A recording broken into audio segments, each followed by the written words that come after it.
Warning, the following episode may contain explicit language as well as descriptions and passing of surgical procedures. We're not going to be all that graphic, but still, should just be aware.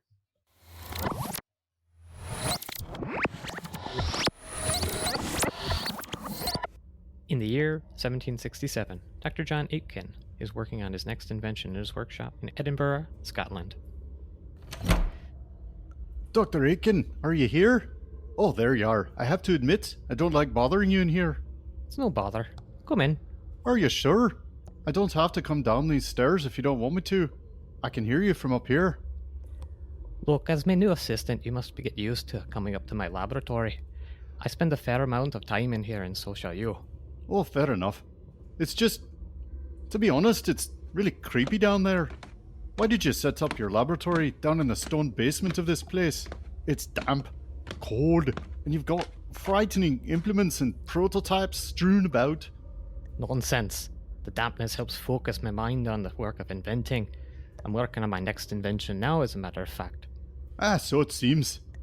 I feel somewhat obliged to ask what it is you're working on. I'm trying to develop a device to solve the issue of difficult childbirth. Well, that sounds noble enough.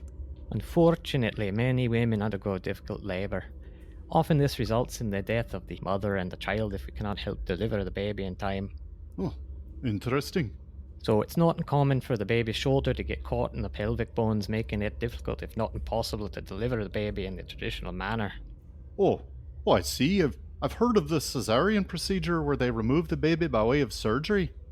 That's nonsense. I'm not about to go meddling in the process of childbirth in such an unnatural way. Oh, what are you proposing instead? Well, it's the problem of physics, really. The baby gets stuck on its path down the birth canal, right? I suppose so. So if the path is too narrow, we might need to widen it a bit. Wait. Oh, what you saying? Widen the mother? No, not exactly. Oh, oof. That sounded like it was going to be rather brutal. We'll widen her pelvis. You'll do what now? Is that not part of the mother? You see, I've made this saw. You crank it by hand down here and the chain moves and can cut through the pubic bone to widen the pelvic outlet. There you go. Physics problem solved.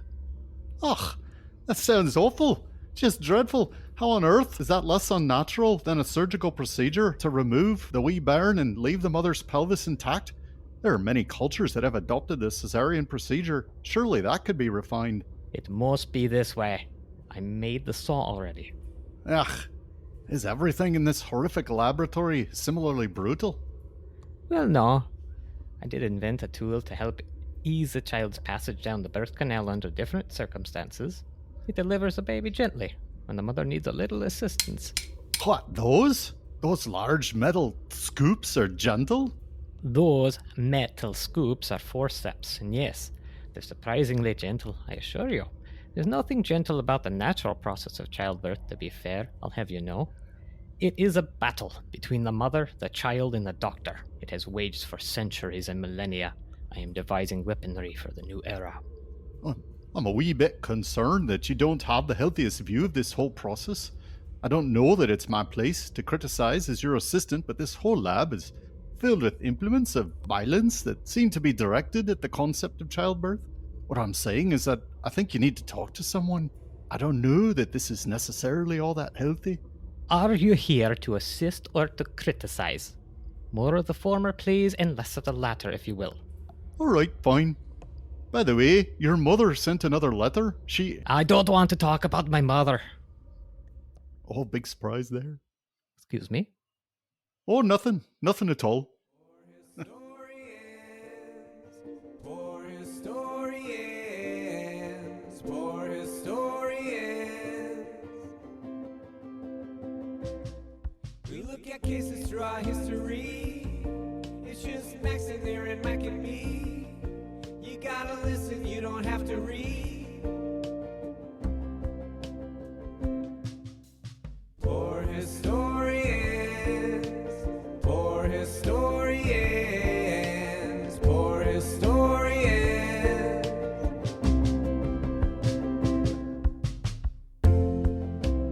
Welcome, everyone. This is Poor Historians, the podcast delving into the archives of medical history. As 3 practicing emergency physicians, we will explore the unusual ailments, treatments, physicians, and all related material having to do with the healing arts. I'm Max, and I'm joined here by my good friends and colleagues, Aaron and Mike. Gentlemen, are you ready to ruin the cheerful image of one of our favorite outdoor tools? Yes. Although I can't I'm wait. already scared of chainsaws myself just because I've seen so many Can't give it accidents. away. What if they didn't read the title to this episode? Edit. Just edit that. Yeah, No, it's too late. It's in the universe. it's just, But truly, Aaron, I feel the same way. Every single time I use like a sawzall or a chainsaw, I'm convinced that I'm going to either cut my toes or my fingers off. yeah, totally. Like, I'm here going we to go. vote the scariest saw that I own is my table saw. Oh, yeah. Yeah, table Yeah. saws are scary too. Kickbacks, you know. Do you have the one that stops when it tries to cut hot dogs and stuff? I don't believe so. There's no way. I have a very budget model. What you want is a budget model table saw, and that's what I have. That's where you really skimp. As long as you use the sawzall as directed and not the way some people use it, I think you should be fine. Yeah, I still think about it every single time. And then I'm convinced that like it's going to kick back and I'm going to cut myself and I won't know it until I take my glove off and there'll be blood everywhere. Just a little. Well, at least you know where to go when you need help. My therapist. So, as far as shout outs go, I have to say, I have to ask, did you guys realize that pretty much every medical professional has their own week of appreciation? So this would, in fact, include our very valuable cardiovascular techs who, in our department at least, are instrumental in getting our EKGs and bringing them to us to alert us of anything abnormal going on. But that week for them actually doesn't happen until February, the 13th through the 19th, just in case you're wondering what that is. Cardiovascular professional. They get Valentine's Day. That's so appropriate. That is true. But the likelihood is that we are going to absolutely forget it by that point. Yeah, and so I wanted to take a little bit of a aside to thank our contender for number one super fan, Patrick, from the cardiovascular department at our hospital. He has been there with us since day one. And even though I almost saw him get into a fist fight with our pharmacist over, who was a bigger fan of the show, I wanted to make sure that he knew we appreciated his support. And I'm not going to say who is the number one super fan. They'll just have to prove it. And one way or the other. I will say too, also appreciate everything he does for us, like professionally as well. Absolutely. Yeah, it is a great job. He was really mean to me the other day. He probably deserved it. I did. But before we get started, side. we'll take a moment to remind everyone that this podcast is for informational purposes only. It is not intended to provide any medical advice. It exists only to entertain. You get no continuing medical education from us. So with that being said, let us go to the topic at hand. What you got, Mike? All right. So this is going to be the history of the chainsaw. And so this went viral probably, I think it was November 2020. There was a bunch of articles written about it. The thing I think that made it go viral was this TikTok video. Apparently there's a, do you say the @ before on TikTok or anything? What's a TikTok? It's a thing. The government's used to steal your data.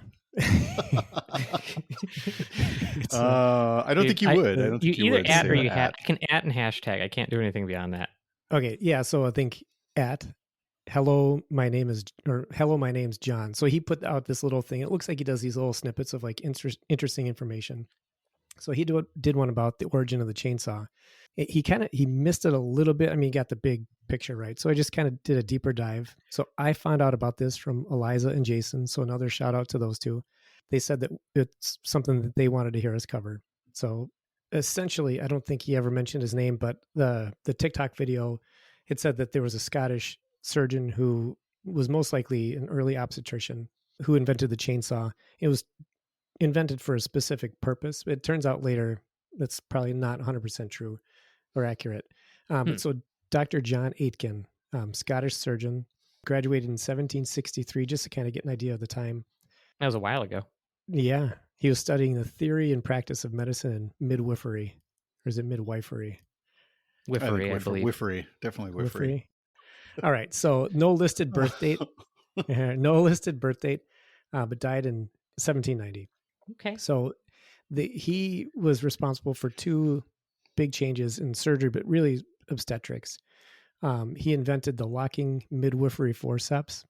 And there's a quote here. It says, to render the matter easier for the practitioner and more safe for the mother and child of childbirth.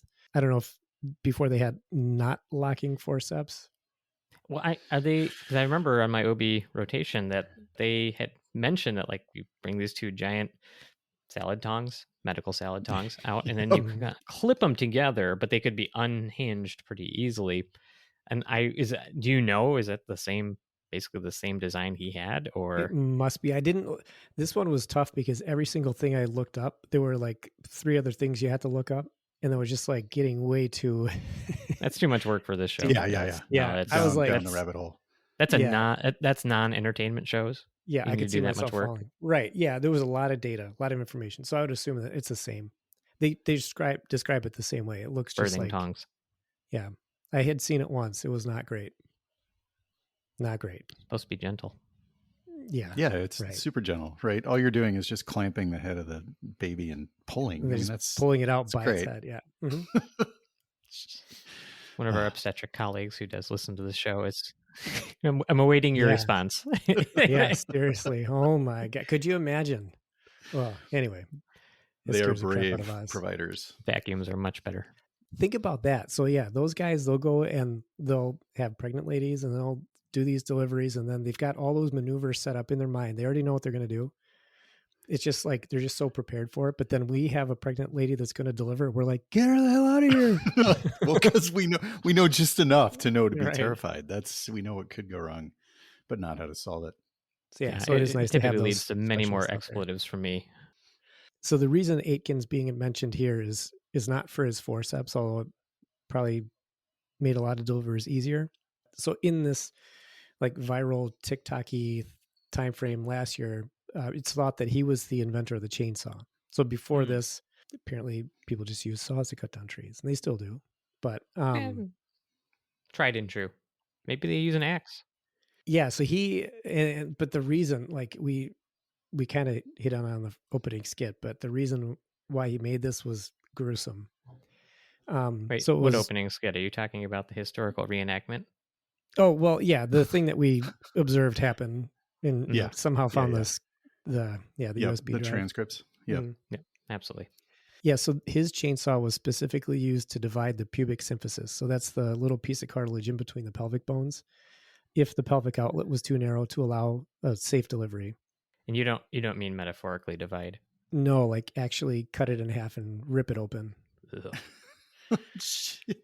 Yeah, so the chainsaw, so it was invented about the same time by 2 different doctors. There's Dr. Aitken. Remember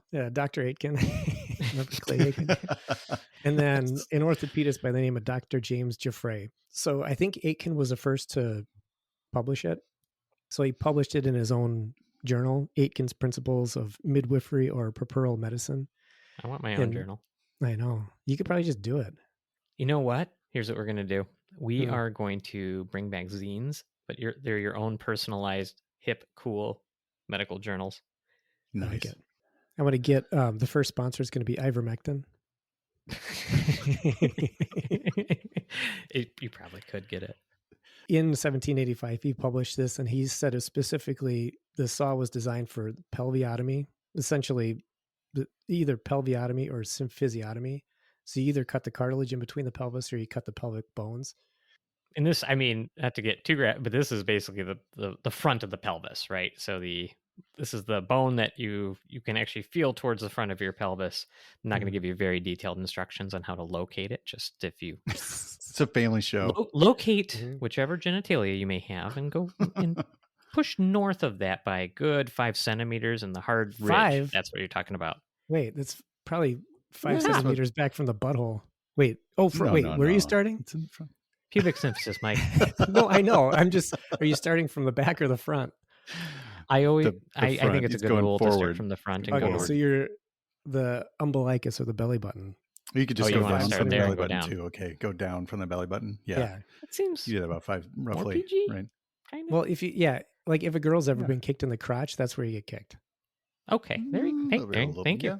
Yeah. So anyway, so this procedure, the symphysiotomy, I think it was first at least documented in 1597. So it had been in practice for hundreds of years. They use it for breech deliveries, shoulder dystocias. So that means like baby's coming out, you get a head, maybe another arm, but the other shoulder's stuck. Hmm. And they have maneuvers to do, and that's what the OBs are going through. They're kind of doing their, it's almost like doing Tai Chi. Like all these movements are like, they probably all have names. Oh, they do, right? That, I mean, I remember, because those are things that we could theoretically do if we're in a small hospital or out in the middle of nowhere and there's no OB to be found. Yeah, there's. I remember. I don't remember the names of. Like I remember. No, the I don't pin, either. like, But there's knees all the way up, basically like high stack pin delivery is the way I will remember it. Yeah. Otherwise, you can literally try to put your hand around the head of the baby into the birth canal and rotate the baby, or deliver That's one one arm. of the Tai Chi moves I think Mike is talking about. Yep. Yeah, it just it looks very zen. I mean, no, when you do it looks like they're MMA fighters grounding and pounding with this lady's crotch. But like the idea of practicing it, you think like, oh, it's very kind of zen, artful. Yeah, but, right. But one of those is you break the baby's clavicles. So you can literally, one thing you can do to compress the shoulders to get them out of the birth canal is, you can put your thumbs in there and actually break the collarbone of the baby, one side or both sides, so that they're more flexible to try to get. I mean, yeah, this is like one of the most terrifying things in my mind in medicine, this shoulder dystocia, because you have a kid that's literally stuck, and that the kid doesn't get out, then potentially both your patients are gonna maybe die. And like, so yeah, I mean, I think, to me, I just wanted to emphasize, I see why they would maybe go to this length to try to resolve this problem, because what else do you do? Sure. Well, and this also explains why we run screaming whenever we have an imminent delivery to somebody who can help us. It's like, I need to go find my specialist colleague who trains in all of these things, as opposed to me reading about it and trying to remember in the heat of the moment. Yeah, heat of which the moment. Tai Chi Max is in maneuver there to center the right. Chi You're trying to break the mom's collarbones. You're like, I heard this works. Oh, all I right. look forward to that email I will get from our colleague. Yeah. So his saw. So this is the reason why. And again, this was just something I thought. Aitken's saw. So although it resembled a chainsaw, it had the chains on it. It had each of the teeth. It was flexible, but it was attached to two essentially handles. So to cut, you just have to pull your hand back and forth, almost like you're using a wire to cut something. And that's what the I think it's Giggly or Geely saw. Jiggly. That Giggly, yeah. So that essentially is the same thing. That was just a coarse wire. This, they thought there was just a little bit more precision with the cut. Said it was a little bit more humane, less painful. It's the kinder, gentler saw. So symphysiotomy. Jiggly saw. Yeah. So what they're doing, they're trying to increase the pelvic diameter to get these potentially stuck babies out. From research, it looks like they only get about 2 centimeters. Maybe that's all you need. There's tons of risks and complications. That's like less than an inch. Right. That's what I was thinking. Like, well, I guess if you're stuck, you're like almost there. Yeah. Then, that might be enough. But, where they're cutting, the urethra sits there, the bladder, so you can get fistulas, so an abnormal connection between the skin or some other organ, infection, pain, and then long-term walking difficulty, just because your pelvis is, cut in half, that the cartilage has to potentially heal. So this was for 200 years performed with a knife. So they would cut through the pubis and then cut through the cartilage with a knife, which just sounds like horrifying. But again, they did this for 200 years. You'd be like, wouldn't that get out?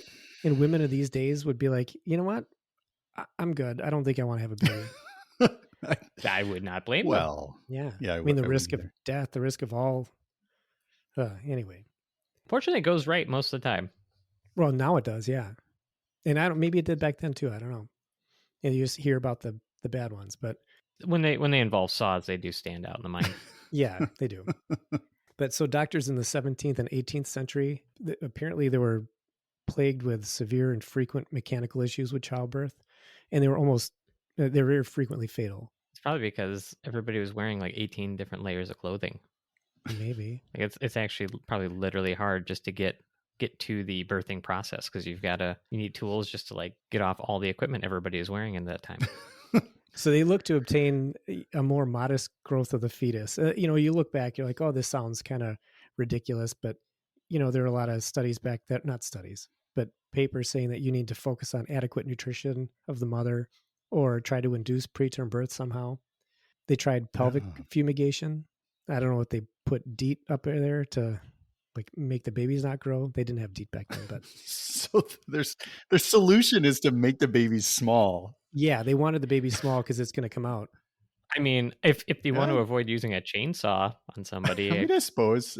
Yes. I like the thought. Actually, it's pretty humane for the time, I would say. Mm-hmm. Yeah. When you think about the alternative, they did local application of emollients. I love emollients. They would sometimes, after a female newborn was born, they would break their coccyx or their tailbone to prevent this from happening when they reached childbearing age. What? Yeah. I wonder what the thinking was there. I think to make the pelvic opening bigger. Huh. Maybe people back then had huge coccyxes. And then they said antepartum coitus. So they try to bang the baby out. That's That's all right. So the first symphysiotomy on a living person was done by a guy by the name of Dr. Segot. I think that's how you pronounce that. He's French, in 1777. Sure. So the procedure had been around a while before Aitken had invented his thing. So that's kind of like Aitken's chainsaw, but the real inventor of the chainsaw is a guy by the name of Bernard Heine. Wait, so something that was on TikTok is not true? That's what you're telling me? It's not I mean, not totally true. Like Aitken did invent a saw with chains. But what they do is that they associate the picture of Heine's chainsaw with Aitken's chainsaw. So whatever. It's not a huge deal. Big deal, right? Well, it is. You want to attribute things properly. So. Yeah. So his chainsaw, he made it in 1830. So it was quite a while after. But his looks like a chainsaw. So they called it the endless chainsaw. It's a hand crank, but he's got a blade and the chain just goes around in circles rather than having to use pulleys and cranks. I think I saw a picture. It's almost, those old school like hand mixers, like the two beaters on it, and you can turn the crank. Just replace the beaters with a chainsaw blade. Yep, that's exactly what it looks like. So that's Heine's chainsaw, not Aitken's. And that was for use on people, or that was for use on plants? For people. Yep. So Heine, his uncle was an orthopedist by the name of Johann Georg Heine. I don't know. Just make up that name on the spot. I think his nickname was Touchma. Touchma Heine. Well, there's that, and I mean, they really should share credit. They're both famous. I mean, you could call it the Aiken Heine chainsaw. I mean, that's really what we should do. Yeah, probably. Yeah, because I'm sure Heine built it. Oh my god.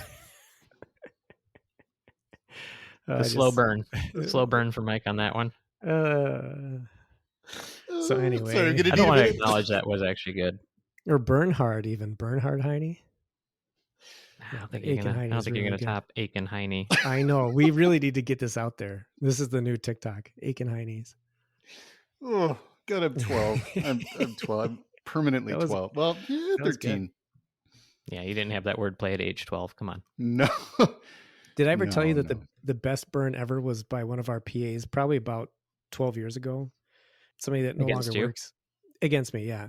Okay. I said something at work, and she turns to me and she goes, Mike, you're a 12-year-old boy stuck in a 12-year-old boy's body. Pretty damn good, actually. I think I know who that probably was. Yeah. Anyway, so Johann Georg, again, the father of orthopedic surgery in Germany, he ran this orthopedic institute called the Carolina Institute, and Bernard in Germany. In Germany, yep. So the Carolina Institute of Orthopedics in Germany. It's Carolina with a K. You wrote it with a C, though. I know. It's probably spell checked, whatever. Well, a lot of our names come from somewhere else. I mean, we didn't, New York. Like the first guy settles in the southeast of the country, and they're like, I'm going to call this This place, Carolina. I ain't never heard that word before, but And he spelled it with a C instead of a K. With a C. So, yeah, okay, I get it. Damn it. Anyway, so he was never a physician. They have him listed as a doctor, but never was. He was a tech that worked at this orthopedic institute, made this chainsaw, and apparently like became very famous in the, I guess, orthopedic or surgical world. Got tons of awards for inventing this because they started using that in amputations. They could I'm sure. amputate way faster with that chainsaw. And it was weird too, because it looks like they use it. It's like a single user. They have a like a shoulder strap. The butt of the chainsaw sits against your sternum, and then you just kind of lean and crank. That's interesting. Let's remind everybody this is still the pre-anesthetic era, right? So yeah, still pre-anesthetic. So he called his invention the osteotome, essentially just bone cutter. Funny aside, I mean, this is where like the deep dives happen. So I'm reading this stuff about Bernard Heine, and like then you got to do some research. Like, was he a physician? Was he not a physician? You can't really tell for sure. It looks like he probably wasn't. I think Nicholas, one of the Russian czars, and I don't know which czar that would have been at this time. He wanted him to be the like. I think it's either one or two. It's got to be the first, I think. So he wanted him to be like the orthopedist of Russia, like I don't know, like the orthopedic surgeon general. I don't know. Apparently that was a thing back then, but he turned it down because he wasn't a physician. And so his uncle Johann the had guy, a daughter. the uncle is the father of orthopedic German surgery. So it sounds like the reason why he did all of this is because he wanted to gain favor from his uncle so he could marry his uncle's daughter, which would be his cousin. Nice. And that's when I stopped. I was just like, well, this is just like, I could go on forever here. Question is, what does our listener want to hear? Does the listener want to hear about this person's probably close family, or I think it's about the stories in the people, not in the devices. True. So yeah, so that image of the first chainsaw has been attributed to Aiken. Again, it's Heine's design 45 years after Aiken developed his, but I'm sure again drew some inspiration from his. In 1905, the San Francisco logger apparently had seen the design of this chainsaw and he thought it could be used to cut wood. So he registered the first infinite chainsaw. I think I go into the Mobius chainsaw. That was later. Samuel Benz, 1905. First patent. You can actually pull up the patent. It's kind of cool. So 1905, and then so in 1926, the first electric chainsaw that would move into the production line was by Andreas Stihl, Stihl, still around today. I've seen it. Yeah, so they're still a big deal. They were back then. It was really heavy, bulky. It had to be operated by two people. But again, that was all based on this initial guy seeing designs for it. Oh, I was going to say, I just thought that was general for the technology of the day. I mean, the first cell phone needed to be operated by two people and was too big to carry by yourself. Right. Yep. Steam powered, pretty much. Yeah. And this one was electric. So they must have had, there's no steam chainsaws. That's cutting edge at the time, right? Sure, they were all excited about their new tech.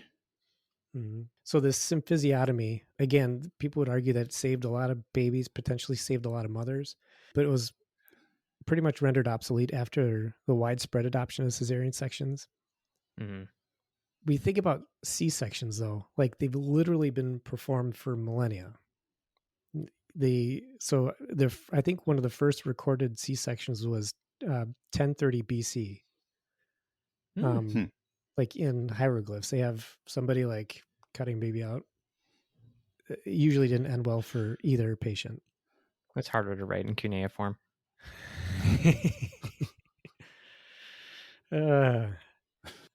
Everywhere in the world essentially started doing C-sections as it became more safe, except for big parts of rural Africa and then Ireland.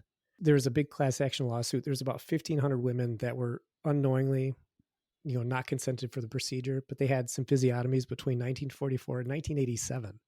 Like, yikes. We have been alive while they were doing this in the developed world. But Ireland in 1987. Well, I guess it might have still. Yeah. What? No, they're developed. Yeah. Why? So, well, there was a Why are reason. they still Yeah. doing this? So there was a study in 2012 into the practice of symphysiotomy and why they may have done it. And they said it had a lot to do with the Catholic Church. So, Hmm.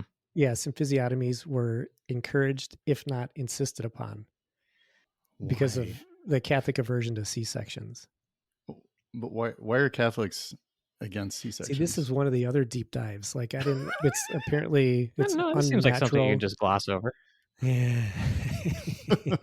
Well, unnatural, like C-sections are unnatural. You should have a natural birth. So Oh, but cutting the pelvis is totally natural. right.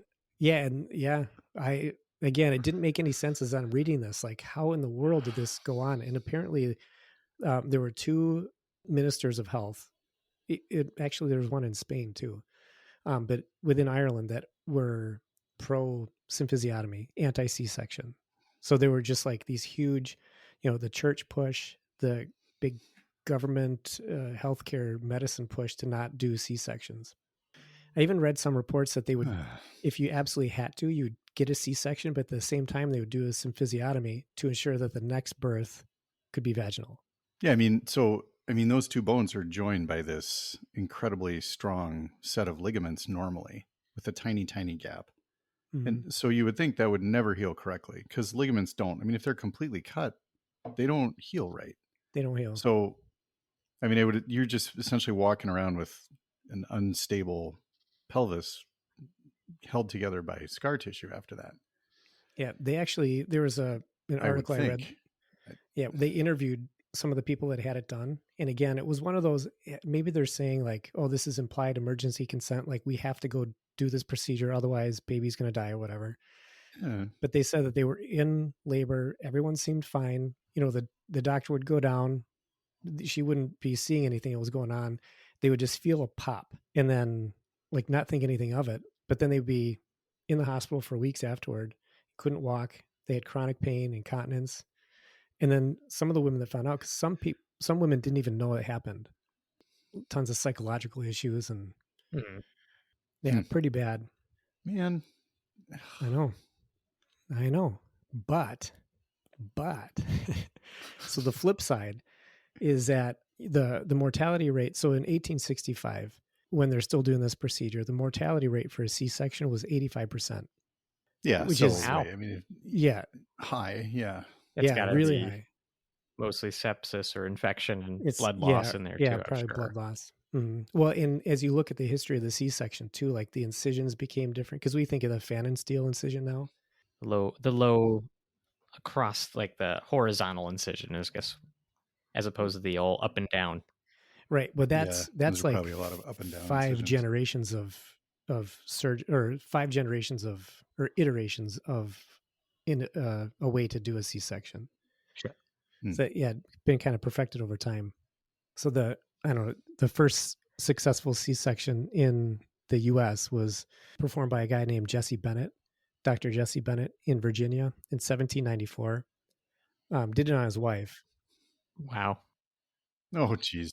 Jesse Bennett sounds like a character on a soap opera. Yeah, right. Or like one of those kind of B-level Western outlaws. Josie Wales? Yeah, Josie Wales and Jesse Bennett. You saying he's B level? No, I'm just saying like that name, like Jesse Bennett. Okay. Anyway, so yeah, his wife apparently like was having a hard time with labor. He was going to run to go get an obstetrician. He's like, you know what? This is going to end poorly. So I have to do it. Did it. Baby was born. Everything was fine. Didn't mention anything about it until after his death. He had written some stuff in the journal. He's like, I'm taking this to my grave. I'm not going to tell anyone I did this because I'm going to think that you're going to think you could do it. And nobody's going to believe me if I said it anyway. Why does your child have such a peculiarly round head? I swear. He was pulled from his mother's umbilicus through an incision, vertically oriented. Right? He should have. In the 1700s, I could see where this would be a viable discussion, but not in 1987. I mean that. Right. Except in Africa. There's another study I looked at. All these are in really old, but peer-reviewed journals. I can't remember what this one. This might have been JAMA, maybe. But in 1986, the mortality rate for a C-section in Africa was 1.8%. That's maternal mortality. The mortality rate of symphysiotomy, which they were still doing, was 0.2%. That's a big difference. Yeah. Yeah, it's a huge difference. Those are numbers. Those are real Yeah. numbers. So, I think even back then, like big governing bodies of medicine were suggesting that C-sections were probably not good to do in Africa. And they were still advocating for symphysiotomy, even up into the 90s. I can only imagine it probably has to do with whatever resources you have. Oh, yeah. So I'm sure you don't want to do a C-section in a non-sterile OR. And yeah. Yeah, I mean, a cesarean section is it's a surgery that requires a high degree of expertise and coordination. And that is the first surgery I was a part of. Yeah. I did my rotation and was surprised on the spot that I was the overnight call. Didn't have anything prepared, but of course, we ended up having to do a C-section. So the first time I've ever been in a surgical procedure at all. I mean, I've seen some things here and there at this point between medical student and times before that. And I remember the disconnect of standing there in the surgical field, trying not to touch anything, where the patient had full spinal anesthesia, so couldn't feel anything, basically from chest down, so that they could do the procedure. And it was so odd to watch it happen while this patient was having a conversation with her significant other, like it was coffee or just out for a good chat. And as they're renting the uterus out and baby, and that was a surreal moment I will never forget. Yeah. Was it a crash C-section or was it a little bit more planned? I think it was more planned. It was like towards the evening. I remember. Instead of my OB rotation, I witnessed that. Like I was peripheral because I would have been in the way. But a true crash C-section, I have never seen a team of people move that quickly. Yeah, I saw one of those. I mean, you just kind of in awe. And we're all emergency medicine providers, so something bad happens in our world, like the whole department runs. We'll never have anything on a crash OB team. I mean, that was crazy. They just it was so fast. I was like, holy, where are they going? And then, oh wow, they're already, it's out. I mean, that's what it felt like. Yep. I mean, true. But I mean, the degree of coordination between the doctors and nurses and anesthesia and such it's incredible. So yeah, the modern cesarean section is not anything like what we're talking about here. But again, 1987, that doesn't feel like a long time ago. It's our lifetime. Mm-hmm. I think what Mike's trying to say with this whole episode is how much we appreciate our OBGYN colleagues. Yes, that's number one. Number two, Aitken did not probably develop a prototype of the chainsaw that we endure or love today. Yeah, but still, the chainsaw was essentially designed to rip apart a lady's pelvis so she could have a baby without cutting open her abdomen, because she would most surely die. Well, I, for one, will definitely never look at a lumberjack competition the same way. Who would have thought that such a benign-sounding device could have such a dark backstory? It's a wonder that chainsaws are popular in modern culture at all. Maybe that should be revisited.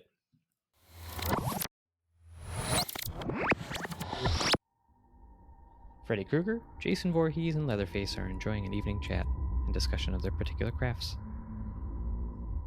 I think you're just limiting yourself, Jason. I know the machete has classic appeal and it's simple to use, but where's the style and panache? You just swing it and that's it.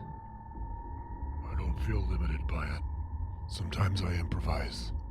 It's not always the machete. I've tried knives, and even my bare hands. I just keep coming back to the machete. It's just my thing. I know you all have the knife hands and whatnot. We can't all have knife hands. I'm just saying that it could be more than the weapon. I feel like you'd be even more successful if you considered dream manipulation. Always with the dream stuff. Now that lacks panache. I feel like it limits you a bit. It's almost a bit too easy. You can bounce in and out of dreams. Where's the challenge in that? With good old-fashioned hand weapons, I feel like there's a sense of realism. It makes me all the more frightening. Well, we'll have to agree to disagree, I guess. Wait, I forgot you were here, Leatherface. What do you think? Who's got the better approach? Chainsaw! Whoa, dude.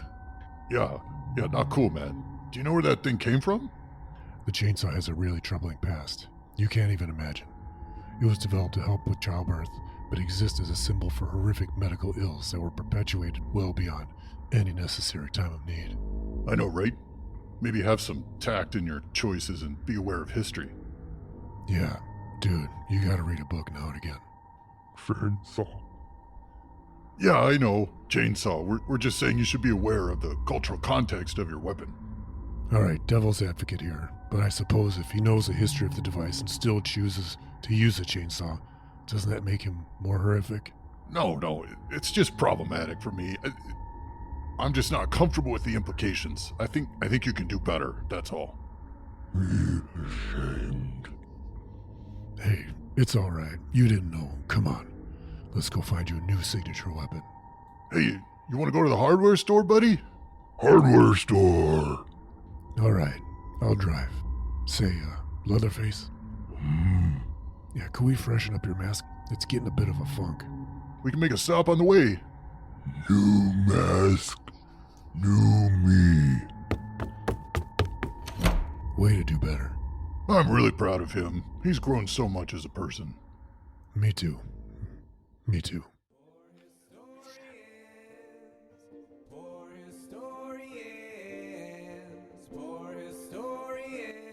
And that is all we have for today.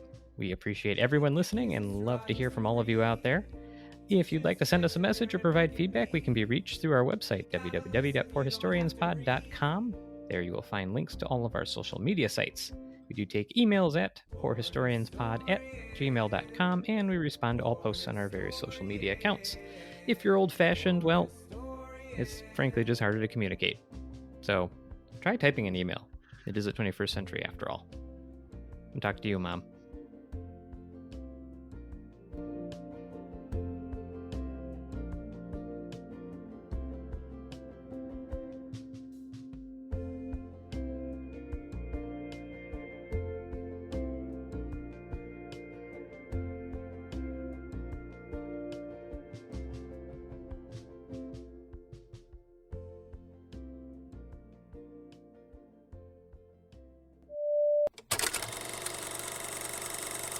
Those are pretty spot on accents. I am very proud of those Except accents. for the very actually. end. The very end, yeah.